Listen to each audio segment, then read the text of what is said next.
Hello दोस्तों, तो स्वागत है आपका दी ब्रोगली हाइपोथेसिस के पार्ट 2 में। जिस स्टूडेंट ने अभी पार्ट 1 नहीं देखा है तो उसमें मैंने काफ़ी इंपॉर्टेंट चीज़ें बताई हैं, तो आप जाकर उसे देख लो पहले, उसके बाद इस लेक्चर का मज़ा लेना। मतलब वो चीज़ें हैं वो इम्पोर्टेंट आपको आनी चाहिए, क्योंकि अगर वो आएंगी ना तो ये ज़्यादा अच्छा समझ आएगा, बात है ये। तो आप उसे पहले जाकर ज़रूर देख लें और कॉपी पेन निकाल कर बैठें, ताकि इसमें कुछ मैथमेटिकल चीज़ें होंगी। तो देखो, चीज़ें ज़्यादा नहीं है, चीज़ें ज़्यादा है नहीं, ये उसमें आ भी जाती, लेकिन दी ब्रोगली कहाँ मानने वाले थे, लेक्चर 1 में भी आ जाती, लेकिन दी ब्रोगली मानने वाले नहीं थे, उन्हें पार्ट 2 में भी आना था। ऐसा ही समझ लो कुछ, ठीक है। तो ये पार्ट 2 है दी ब्रोगली हाइपोथेसिस का। इसमें दो तीन चीज़ें हैं वो नोट करने वाली हैं, तो आप कॉपी पर निकाल कर बैठो और नोट करते रहिए, ठीक है। All the very best. अब हम स्टार्ट करते हैं लेक्चर। जैसे कि देखो, हम एक चीज तो जानते हैं, हम जानते हैं कि लैम्डा इज इक्वल टू होता है एच अपॉन पी। पी क्या है? मोमेंटम। किसके इक्वली? एम बी के। तो क्या हो जाएगी? एच अपॉन एम बी हो जाएगा। इतना तो हम जानते हैं। नहीं सर, इतना तो पहले ही जानते थे। नहीं नहीं, पहले भी जानते थे। अरे नहीं नहीं, अभी पता चला। चलो चलो, lambda is equal to H upon P है, P is equal to M B है। जन्म जन्मांतर से हम पढ़ते हुए आ रहे हैं, 9th से पढ़ते आ रहे हैं मेरे को लगता है, ठीक है। और एम बी मतलब ये मोमेंटम है, ठीक है। तो इतना तो क्लियर है, लेकिन आज हम ये देखेंगे कि अगर हमारे पास एम बी ना हो या किसी और पाथ में निकालने को बोले, कि अगर कोई माइक्रोस्कोपिक पार्टिकल है, मूविंग पार्टिकल है, ठीक है। अब वो इस मतलब उसके पास काइनेटिक एनर्जी है, केवल वो चल रहा है तो काइनेटिक एनर्जी ऑब्वियसली होगी। तो काइनेटिक एनर्जी केवल ये तो है ही नहीं मोमेंटम, तो फिर कैसे निकालोगे? या फिर अगर कोई इलेक्ट्रॉन है, वो गोल गोल घूम रहा है या वो दौड़ रहा है, अब गोल गोल घूम रहा है, दौड़ रहा है, तो उसका मोमेंटम नहीं दिया हुआ है, केवल इतना पता है कि गोल गोल दौड़ रहा है, घूम रहा है, जो भी कुछ बोला, ठीक है, लेकिन मोमेंटम नहीं गायब, मोमेंटम गायब है। तो फिर उसकी जगह उसका जो वेवलेंथ है वो कैसे निकलेगा, इसमें ये बताने वाला हूँ मैं, ठीक है। नोट करने वाली चीज़ें हैं, कॉपी पेन निकाल कर बैठी, ठीक है। तो अब हम सबसे पहले देखते हैं, सबसे पहले एस टी लगा दो, फर्स्ट लगेगा, है ना। सबसे पहले हम देखते हैं इन टर्म्स ऑफ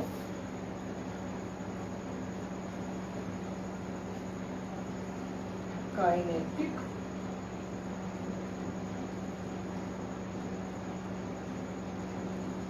एनर्जी। देखो, इसमें हम ये देखेंगे कि अगर हमारे पास P या फिर mb मतलब मोमेंटम ना हो और हमारे पास काइनेटिक एनर्जी हो, तो काइनेटिक एनर्जी से हम वेवलेंथ कैसे निकालेंगे?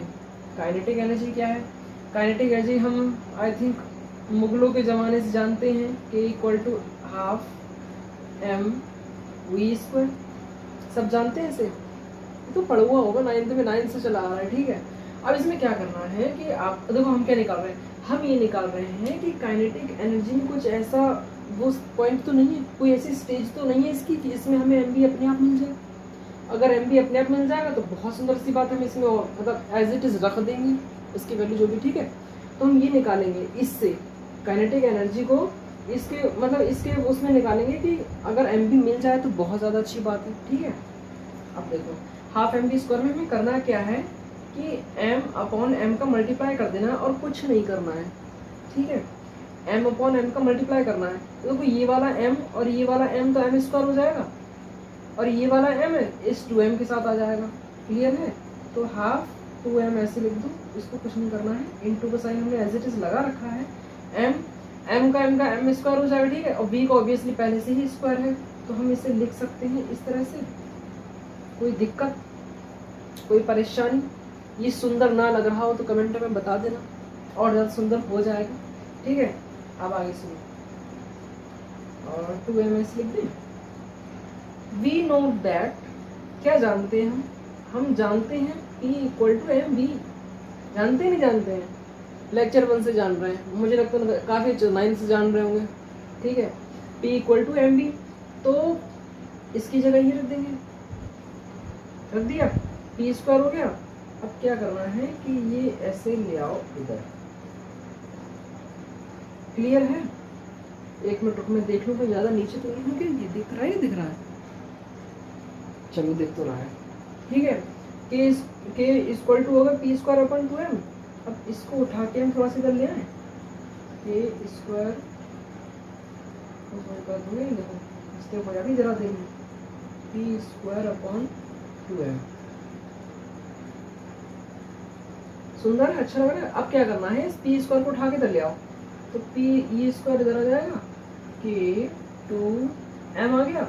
स्क्वायर को हटा के इधर रख दो, अंडर रूट लगा दो, तो p इक्वल टू क्या हो जाएगा, अंडर रूट 2km। देखो ज़्यादा अच्छा लगेगा, 2km।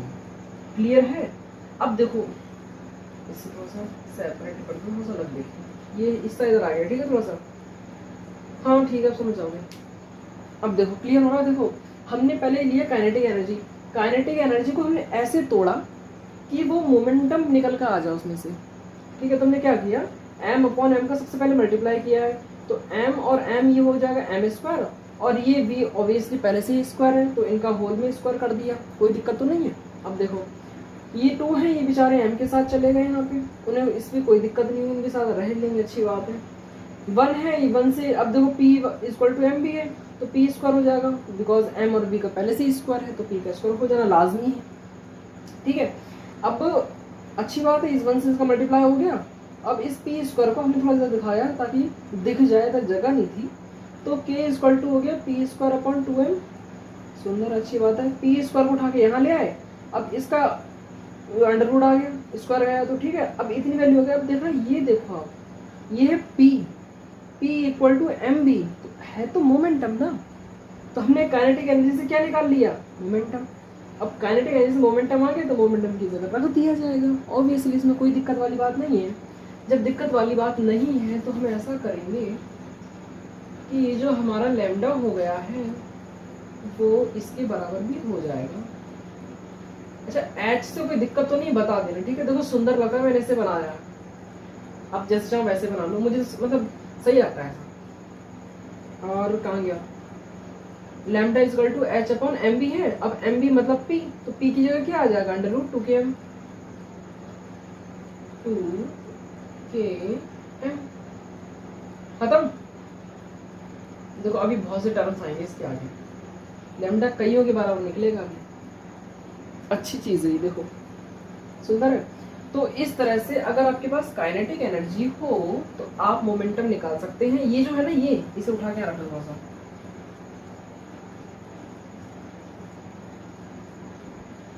ये फिजिक्स में कई जगह काम आएगा, केमिस्ट्री में, देखो केमिस्ट्री में भी आ रहा है, पढ़ा तो केमिस्ट्री है ना, लेकिन फिजिक्स में भी बहुत काम आएगा। ये जो अच्छा खासा relation between kinetic energy and momentum, clear है। ये काइनेटिक एनर्जी मोमेंटम में बहुत ही अच्छा रिलेशन है और काफ़ी काम आएगा फिजिक्स में, ठीक है। अब ये फर्स्ट हो गया, ये इतना ही है, ठीक है। तो इस तरह से हम निकाल सकते हैं काइनेटिक एनर्जी किसी माइक्रोस्कोपिक पार्टिकल का दिया हो, सॉरी मूविंग माइक्रोस्कोपिक पार्टिकल, ठीक है। अगर रुका हुआ पार्टिकल्स में काइनेटिक एनर्जी कहाँ होगी, पोटेंशियल एनर्जी होती है, ठीक है। अब पोटेंशियल एनर्जी देखो, अगर पार्टिकल रुका हुआ है तो उसका वेव बनना लाजमी है ही नहीं, उसका वेव तो किसी तरह से बन ही नहीं सकता। किसका बनेगा, दी ब्रोगली ने क्या बोला है, मूविंग पार्टिकल होना चाहिए, ठीक है। तो मूविंग पार्टिकल के पास तो काइनेटिक एनर्जी है, तो अब इसका बनेगा। जब इसका बनेगा, अब मोमेंटम हमारे पास ना हो तो मोमेंटम हम इसे तोड़ लिया, कैसे कैसे बनेगा, ऐसे बन जाएगा, अच्छा खासा रिलेशन है, उसमें हम मोमेंटम की जगह इसे पुट आउट कर देंगे, सिंपल सी बात है, ठीक है। अब हम आगे बढ़ते हैं।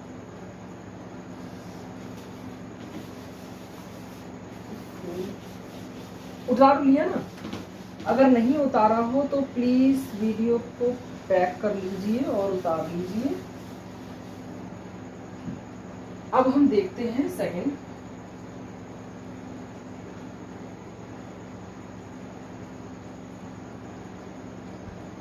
in terms of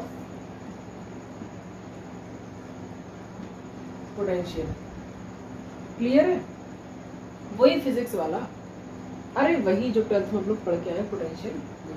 देखो इसमें क्या समझेंगे कि माना कोई एक चार्ज पार्टिकल यहाँ पे है, ठीक है, मतलब वो बैठा हुआ है, वो है इधर है, ठीक है, इस पे है, और अब वो v वेलोसिटी से v कैसी बनेगी, ऐसी बनेगी, क्योंकि मतलब v का काफी यूज होने वाला है।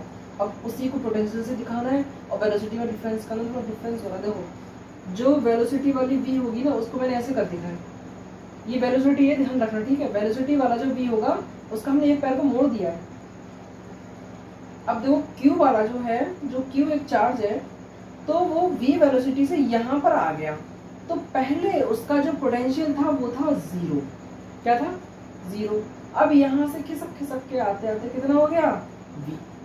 दिक्कत वाली बात तो नहीं है ना? अब देखो दिक्कत हमें क्यों होगी, जब इस क्यू को दिक्कत नहीं होगी तो हमें दिक्कत क्यों होगी? तो 0 से क्या हो गया? v। तो इसने यहाँ पे कितना वर्क किया पहले हम वो निकालेंगे। तो इसका जो वर्क आएगा ना बच्चे निकल के, तो वर्क आएगा Q इंटू पोटेंशियल डिफरेंस। इसका मतलब समझ गए? बड़े पोटेंशियल में से छोटे पोटेंशियल को माइनस किया जा रहा है, उसका डिफरेंस किया जा रहा है, ठीक है। तो Q इंटू, अब देखो V से 0 तक है ना, मतलब 0 से V गया तो ज़्यादा कौन हो गया? V कम हो गया 0, तो ज़्यादा में से हम कम डिवाइड कर देंगे। डिवाइड नहीं कर देंगे बच्चे, सब्ट्रैक्ट कर देंगे, होगी मिस्टेक, ठीक है। देखो ये क्या है? v है, तो हम v माइनस 0, क्लियर है। अब ऑब्वियसली कुछ नहीं बचने वाला है, केवल v ही बचेगा, तो q, ये क्या हो गया? ये सब w से लिख लें, वर्ग हो गया। हम सब किसके, जब मुगलों के ज़माने से जानते हैं, मुगलों के ज़माने से जानते हैं, नहीं जानते तो हम लोग तो थे ही नहीं, ऑब्वियसली बात है, लेकिन फॉर्मूला था। अब सुनो, वर्क जो होता है वो एनर्जी के थोड़ा सा समान है, सिमिलर है, ठीक है। तो इसको हम वर्क इक्वल टू एनर्जी रख देंगे। एनर्जी किसके बराबर है? Kinetic energy. मतलब काइनेटिक ये हो गया, पहले इसे देखो, क्लियर है। एनर्जी क्या है? Kinetic energy. Kinetic energy already के से लिख रहा हूँ, ठीक है, क्यू बी। इतना क्लियर है, बस इतना ही याद रखना है। देखो वर्क ऑब्वियसली एनर्जी की इक्वल होता है, उसके सिमिलर होता है।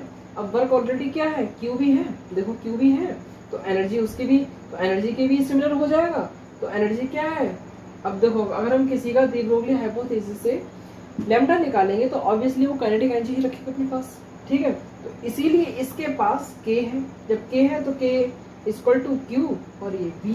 अच्छा ये भी पता कौन सा? ये वोल्ट वाला, वोल्टेज वाला, वही है, ठीक है। अच्छा लग रहा है, देखो सुंदर है, ज्यादा सुंदर नहीं लग रहा है फॉर्मूले, है ना, बोरिंग से लग रहा है। चलो आगे देखो। तो अब देखो ये दिख रहा है के, दिख रहा है ना के। अब इस के को हम इसकी जगह रिप्लेस कर देंगे तो हमें एक और टर्म मिल जाएगा, कौन देखा? h अपॉन अंडर रूट कर दिया 2m, और k है ना, k की जगह लिख देना हमें q। क्लियर है? जिससे क्लियर नहीं हो भी बता देना, फिर से क्लियर हम कर देंगे। देखो फिर से देख लो, क्लियर है? देखो इन टर्म्स ऑफ पोटेंशियल क्या किया हमने? कोई एक चार्ज पार्टिकल है, वो मूव कर रहा है, वो v वेलोसिटी से मूव कर रहा है, मतलब वो यहाँ से यहाँ पे आ गया। तो जब यहाँ पे था तो उसका जो पोटेंशियल था वो था 0, और यहाँ पे आ गया तो हो गया v। तो हमने इसका वर्क निकाला, तो q इंटू डेल्टा v, तो v माइनस 0 आ गया v क्यू v। और वर्क जो होता है वो एनर्जी के सिमिलर होता है, और वर्क ऑलरेडी किसके सिमिलर है? क्यू v के, तो एनर्जी भी इसके सिमिलर हो ही जाएगी, इसमें कोई दो राय नहीं है। तो k is equal to Q v हो जाएगा। k ऑलरेडी पहले यहाँ से रख रखा है, तो k की हम क्यू v रख देंगे। क्लियर है? अच्छे लग रहा है? मेरे को लगता है इसमें कोई दिक्कत नहीं हुई होगी, अगर हुई हो तो आप प्लीज मुझे बता देना, ठीक है। इसका स्क्रीनशॉट लो तो ले लो, वरना वीडियो रोक के लिख लो, जैसा आप चाहें, आप अपनी मर्जी के मालिक, ठीक है। मैं इसे रफ कर रहा हूँ। और मुझे एक चीज, बहुत नई चीज बतानी है, बहुत अच्छी चीज है, मजा आ जाएगा सुन, बहुत बढ़िया लगेगा, मूड फ्रेश हो जाएगा। देखो इसका, इसी को पहले उतार लेते हैं, ठीक है। Lambda is equal to h upon under root 2m q। देखो इसको ध्यान से देख लो, इसमें q लिया गया है बच्चे। अब q का मतलब क्या है? कोई जो पार्टिकल है वो चार्ज पार्टिकल है। तो हम देखेंगे कि अगर चार्ज पार्टिकल इलेक्ट्रॉन हो तो इन शॉर्ट कोई मेथड है कि हम उसका वेवलेंथ निकाल सकते हैं। इन शॉर्ट कुछ तो होगा। तो देखो इस फॉर्मूले को देख लो ध्यान से, और उसमें हम अगर वैल्यू रखते हैं, देखो ये ओनली फॉर इलेक्ट्रॉन है, ठीक है, ओनली फॉर इलेक्ट्रॉन, इतना तो ध्यान रखना। अगर पार्टिकल इलेक्ट्रॉन के अलावा कुछ भी हुआ तो वो सब चेंज हो जाएगा। ये ओनली इलेक्ट्रॉन के लिए वैलिड है, इन शॉर्ट है, ठीक जैसे समझ लो, ठीक है। तो इसमें क्या करना है कि H की जगह वही हमारी अच्छी खासी वैल्यू है, अप्रॉक्स है,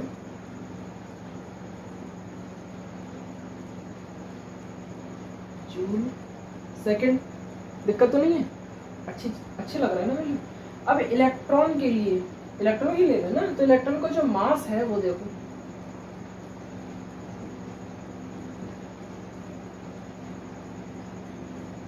दिक्कत तो नहीं कोई।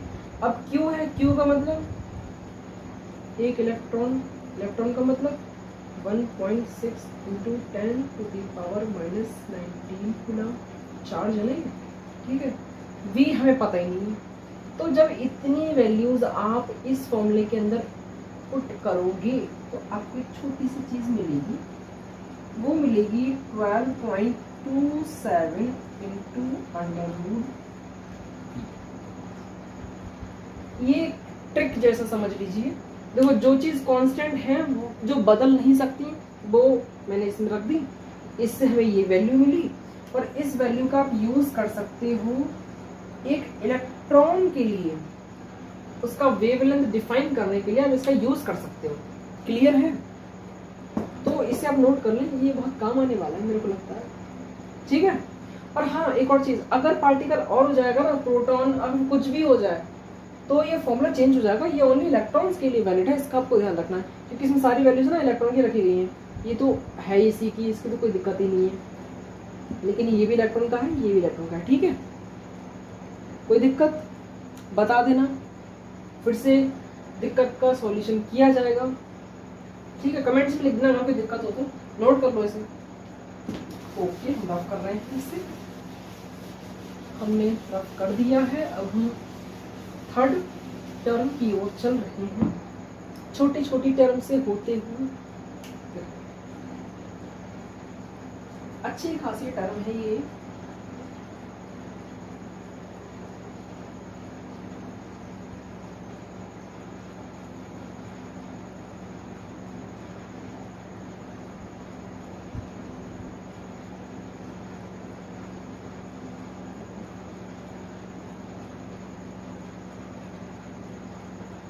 Moving charge particle.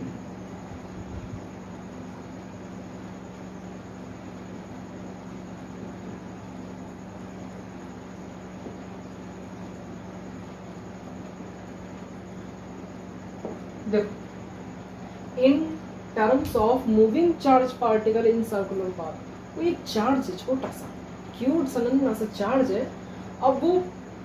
अब वो ऐसे ऐसे नहीं चल रहा है, वो ऐसे ऐसे नहीं चल रहा है भाई, वो क्या चल रहा है, सर्कुलर पाथ में है, वो ऐसे चल रहा है, समझ गए। अब देखो कैसे चलेगा, इस देखो यहाँ से सर्कुलर पाथ में है। अब देखो उसके आसपास अगल बगल एक क्या है, देखो एक कोई चार्ज है, क्यू है, ठीक है, और वो ऐसे करके मोशन कर रहा है, क्लियर है। उसका कुछ ना कुछ रेडियस भी होगा, वो भी निकल आएगा, और उसके आसपास क्या है, मैग्नेटिक फील्ड है बी। कटिंग का मतलब है, ये मत सोचना यहाँ पे नहीं है, नहीं ऐसा लग रहा है ना, कट लगा दी तो हो सकता है यहाँ पे ना हो, नहीं यहाँ पे है। इसके साथ अत्याचार ना करें, इसे अकेला ना छोड़ें क्यू को, ठीक है। क्यू जो है मैग्नेटिक फील्ड के साथ रह रहा है। अब देखो क्यू जो, देखो ध्यान से देखो, क्यू है ना, क्यू मैग्नेटिक फील्ड में गोल गोल चक्कर लगा रहा है, घुन घुन घुन घुन घुन कर रहा है, मैग्नेटिक फील्ड में चक्कर लगा रहा है, ठीक है। तो उसका कुछ ना कुछ रेडियस होगा। अब अगर आपने 12th में आपके पास अगर फिजिक्स होगी तो आपको पता होगा कि फिजिक्स में एक कंसेप्ट है, फिजिक्स में कंसेप्ट है साइक्लोट्रॉन का, उसमें बताया गया है। तो उसमें बताया गया है कि अगर कोई चार्ज पार्टिकल मोशन में हो, ठीक है, और वो भी कैसा, सर्कुलर में, गोल गोल हो, गोल गोल घूम रहा हो, तो उसकी रेडियस कितनी होगी। तो बच्चों ने उसकी रेडियस होती है ये होती है ये, देखो ध्यान से जरा, सुंदर नहीं लग रही होगी मुझे लग रहा है। देखो साइक्लोट्रॉन ऐसे रखो, ठीक है। उसके अकॉर्डिंग उसमें बताया गया है ना कि अगर कोई चार्ज पार्टिकल हो वो सर्कुलर पाथ में मूव कर रहा हो तो उसकी रेडियस कितनी होगी, उसकी रेडियस इतनी होगी। हमें इसकी ज़रूरत क्यों है, हमने एक्चुअली रेडियस क्यों निकाली, क्योंकि सही मायने में तो हमने रेडियस निकाली ही नहीं है, हमें चाहिए था मोमेंटम एम बी। तो अब हम इसको थोड़ा सा इधर घुमा के ले आएंगे, इधर ले आ जाओ। एम बी इक्वल टू हो जाएगा आर क्यू बी। क्लियर है, आई थिंक क्लियर होगा। देखो इसे उठा के इधर ले आओगे तो ये इसके मल्टीप्लाई में चला जाएगा, कोई नई बात तो है नहीं इसमें, ठीक है, अच्छी बात है। M B equal to R Q B. अब एम बी की जगह हमें ये पुट आउट करने तो हमें एक अच्छी सी खूबसूरत सी नई टर्म भी मिल जानी है, H upon Q R B. देखो क्यू की एक पैर देखो कहाँ चला गया। क्लियर है, इसका जो डिग्री पैक कर दो, भाग ना जाओ, ठीक है। हाँ ठीक है, तो देखो हमें कितने सारे टर्म मिल गए, ये देखो जरा, अगर हमारे पास ये हो तो ये ना हो, ये हो तो ये ना हो, ये हो तो ये ना हो, मतलब लैम्डा निकालो, लैम्डा नहीं बचना चाहिए। देखो जरा लैम्डा कहीं भाग ना जाए बच के, अगर ये ना हो तो ये भी निकलेगा, मतलब इसके पीछे हाथ धो के पड़ गए सब। अब मुझे लगता बताना चाहिए तो मैंने बता दिया, ठीक है। और अगर कोई दिक्कत हो तो आपको देखो कमेंट में बता देना, मैं फिर से इस चीज़ को क्लियर कर दूंगा, वैसे कोई दिक्कत नहीं, ठीक है। इसका आप अच्छे से फ़ोटो ले लो, जो भी करो इसका फ़ोटो ले लो, फ्रेम में लगवा लो, कांच के फ्रेम में लगवाना ज़्यादा अच्छा लगे तो, ठीक है, मजाक है, ठीक है। ठीक, तो आज के लिए मुझे लगता है इतना ही। अब नेक्स्ट वीडियो आएगा, ज़रूर आएगा, उसमें अनसर्टेनिटी प्रिंसिपल है हाइजेनबर्ग का, वो हम धीरे धीरे पढ़ेंगे, अच्छा है, काफ़ी मज़ेदार है वो, इसी के ऊपर बेस्ड है। यही ये सब, ये सब कुछ वेव है, पार्टिकल कुछ है नहीं, ठीक है। तो मिलते हैं नेक्स्ट वीडियो में, तब के लिए all the very best, study करते रहिए।